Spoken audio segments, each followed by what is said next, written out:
Hey, this is Derek Murphy.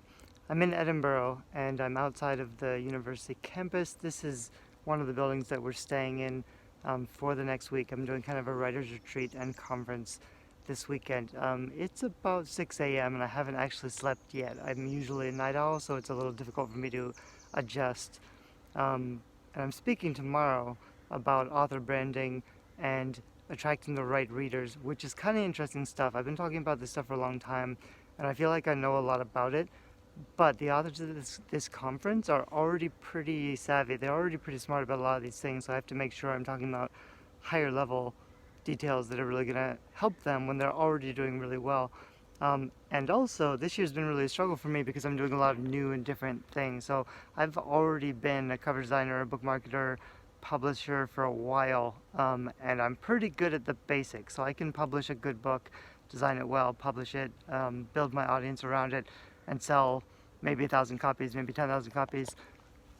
But I haven't really scaled up to a larger extent, which means finishing more series more rapidly, working with co-authors and co-writers, building up a team around me. I tend to want to control everything. It's very difficult for me to give up control. If I think I can do something at 100%, I don't want to pay somebody else to do it at 75% and then me trying to finish it up or fix their work. But if I really want to scale, I have to learn to let go. I have to learn to build processes so that other people can fill in those gaps, because otherwise I'm always doing all the work. So there are different ways to do it. I may end up going back to just doing everything myself. I could put out 3 or 4 books a year, like one good series a year, launch well with hard ads, can make money. You don't have to rapid release a book a month to be successful if you're building your own platform, which is one of the things I'm going to talk about this weekend. However, if I do really want to scale up to another level, like I'm pretty sure I can get to 10,000 a month, maybe 20,000 a month, on my own, writing my own books without any kind of a team. But the difference between like 10,000 a month and 20 or 30,000 a month is mostly content and also productivity, production, how fast you can get the books out into the world, and also to some extent advertising. When you launch a new series, if you want to get, like, our new release is in the top 3,000 or something of Amazon. It's doing okay. We're almost breaking even with our ad spend on the 2 books that are already out, and the 3rd book is almost finished. At that point, we probably will break even on ad spend. It's raining now behind me, which kind of sucks. We were about to walk into Old Town Edinburgh for a coffee, and now it's going to pour rain. Maybe I'll go back to sleep. But I'm going to finish this video very quickly. And my point was, if I want to start, like, you can either be a full-time writer, which is great. If you can support yourself with your writing, 99% of other authors can't do that. Even successful, traditionally published authors can't support themselves with their writing because they get an advance that actually isn't very much. Even if it's like 100,000 advance, it'll be paid out over 3 years, which is 30 grand a year. A lot of famous, traditionally published authors go back to work because they don't make enough with the books that you see in the bookstores and everywhere else, whereas a lot of the indie authors are actually making a living. And there are different ways to do it. I have friends who put out 3 books a year. I have friends who put out 10 books a year. It's easier to make more money when you have more content. I also think, I saw something on Facebook recently today about one famous author was telling people that write more books is bad advice. And the point was, you shouldn't just crank out more books. I see the sentiment a lot, kind of accidentally sometimes, but when you say you shouldn't put out fast books, it shouldn't be your goal to put out a lot of content. Usually your point is something like you can't write a good book quickly, which I don't think is true. And also, if you write books slowly, you don't get as much practice. So you might write 1 book in 5 years. You don't have nearly as much experience or skills as someone who's written 10 books in a year. Even if they were all shitty books, they've written 10 books. They've learned a lot faster than you would be learning if you write 1 book slowly, 1 good book slowly. Also, the modifier of good is meaningless because what most people think of as good writing or good books, they think about craft or polishing the sentences or whatever, and the only thing that really matters is story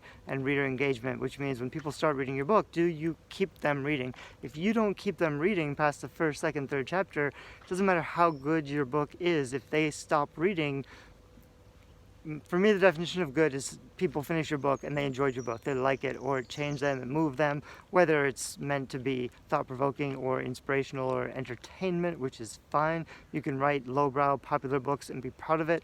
I mean, there are people who write not great books quickly and they do pretty well. And there are a lot of people, a lot of my friends who write a book a month and they're legitimately good books. Some of the people I've been skeptical about, I'm like, how the fuck are they writing 3 books a month or whatever? Some of them, I've read their books. The ones who do well, the ones who stick in the top 100, they're usually great at writing blurbs. They usually buy really high quality covers. And their books, like, they review well. So, like, even if I said I don't think they're good, the readers like the books. There's a reason for their success. So you can't just say, don't write books quickly, or don't write more books. You should get better at the skill set of writing successful books that people like to read through practice, through writing more quickly. A lot of people who say they enjoy writing slowly and they don't want to rush their book, what they're actually doing is not writing most of the time and writing like 20 minutes a day, 3 times a week for 3 or 4 years. That's not how you develop a skill. If you want to become a writer, you develop like a piano student or a violinist. It's 4 hours of practice a day, or 6 or 8, for years at a time. There's nothing wrong with putting that much effort or time into developing your skill of being a writer. So I'll wrap this video up. What I'm learning here is kind of high level stuff, and this whole year it's challenging, it's frustrating, it's a struggle. But I also feel like I'm learning some pretty high-level skills of working with a team, learning to let go of some of the other pieces in the process, focusing on my core strengths, which, like, I'm kind of known as the cover designer, and I'm a pretty decent cover designer. Like, I'm in the top 20% maybe even the top 10%, but I'm not as good as some other people that I can pay for much less than the time it would take me to do it. And my true strength is in editing. I can take a book that's pretty good but a little broken, and I can polish it into something really amazing. That's my core strength. So I'm trying to partner with a lot of authors. If you've been following me, you know kind of what I've been working on. I do outlining, they do a first draft, I do really heavy polishing and revising and editing, and I'm much slower than I wanted to be.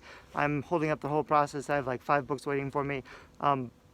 But this is a skill set well employed that I'm more than capable of, and if I can outsource all the rest of it and learn to let go of some of the pieces, the possibility of making more money and putting out more content that more people like. For me, it's not really about money, it's about providing more value into the world. If you provide value into the world, if you provide measurable and, I used another word recently,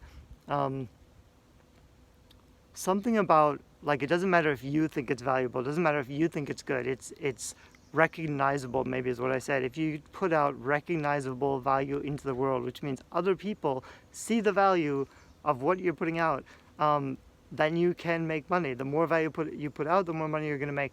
And I saw this other comment on Facebook, which I see all the time, about an author saying, I can't believe authors give away their books for 99 cents when they worked for 5 years on it. Nobody owes you that 99 cents. If you can't get someone to recognize the value of your book, they're not going to pay 99 cents for it. It doesn't matter how much it costs. The problem is you convincing the readers that it's worth the price that you're paying. If you're really good at convincing them of the book's value with the right cover and the right blurb, which most authors completely screw up anyway, if you get those 2 right, and then you get reviews from your audience because you've built a platform, or you've given away lots of books and got your reviews, you can justify a higher price point. But if you don't have any of that stuff, it doesn't matter what you price your book, nobody will buy it. I'll make more videos. I've been doing a lot of book design tutorial videos recently. I hope by the end of this year I'll have mastered all this new stuff that's kind of terrifying.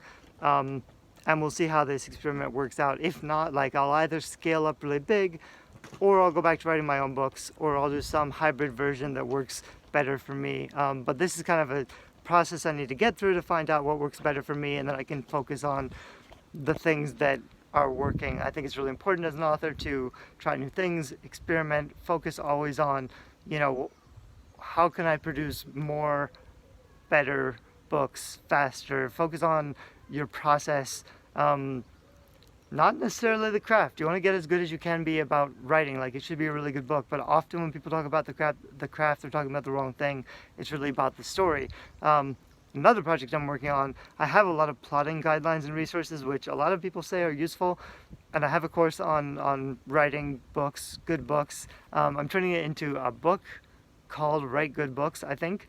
And someone recommended this conference this weekend that I actually take some of the snapshots of like the authors I'm co-writing with, the before and the after, what I edited and changed, why it made a difference, why I did that. I think that's really good, useful information kind of for the back of the book. So I'm gonna, with the author's permission, do some of that as well, which I think is gonna be really cool. So if you are trying to write a book, you should subscribe, you should follow, because there's gonna be a lot more stuff coming later. I've been talking about marketing and platform and stuff, and I still am going to be talking a lot about that stuff, but I'm also moving into higher level things, and I'm trying to limit all of that other stuff. Like, I'm really not doing any of the marketing anymore. We have somebody else who does the ads and the marketing, but I am doing the blurbs and the covers because I don't trust anybody else at the price I want to pay to do a better job than I can already do myself. So that's why I'm having trouble letting go. That's also something I'm trying to fix. But this is all kind of a new process that I'm learning and going through that may also be useful for other people who want to make writing a full-time career and not just something that they do for themselves. Thanks. Bye-bye.